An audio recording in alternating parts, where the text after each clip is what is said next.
Në kongresin e së shtunës, partitë e Vlenit u bashkuan zyrtarisht në një subjekt të vetëm politik.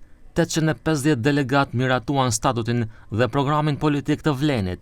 Delegatët zgjodhën udhëheqësinë dhe organet drejtuese. Izet Mexhiti dhe Bilal Kasami u zgjodhën bashkëkryetar të partisë, Bekim Sali sekretari i përgjithshëm, ndërsa Mimoza Musa dhe Bekim Çoku nënkryetar.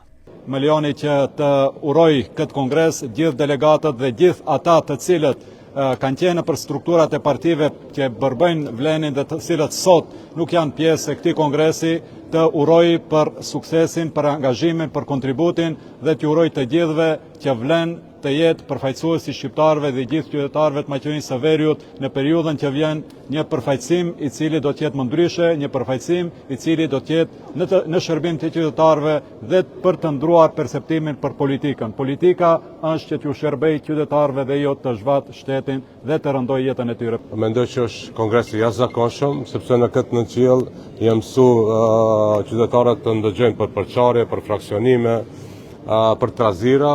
Pra po ndodhe kundërta, kongresi i bashkimit dhe vetë fakti që në këtë kongres ishin 2 kryeministra, pra edhe kryeministri i vendit edhe kryeministri i Republikës Kosovës, tregon që Vleni dhe shqiptarët e Maqedonisë janë një urë e rëndësishme mes këtyre 2 shteteve dhe e vlerësuan pra këtë ngjarje të rëndësishme, pra të bashkimit të shqiptarëve dhe faktorizimit të shqiptarëve në kuadër të subjektit politik Vlen.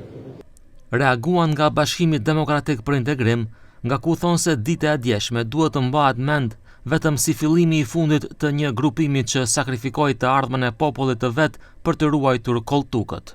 Vendosja e 2 liderëve është dëshmi se partia është e ndarë në fraksione ende pa filluar punën, ndërkohë që liderët vetë shpallen, ministra dhe funksionar kyç nga radhat e tyre tashmë e kanë braktisur anijen, duke refuzuar të jenë pjesë e këtij projekti të dështuar, të destinuar vetëm për shpëtimin e disa karrierave politike.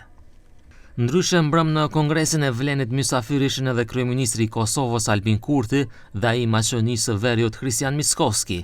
Në fjalimin e tij Kurti tha se Bashkimi i Vlenit përveç që dëshmon përgjegjësi politike qytetare, përbën edhe një model të rëndësishëm bashkëpunimi për organizimet e ndryshme politike në rajon.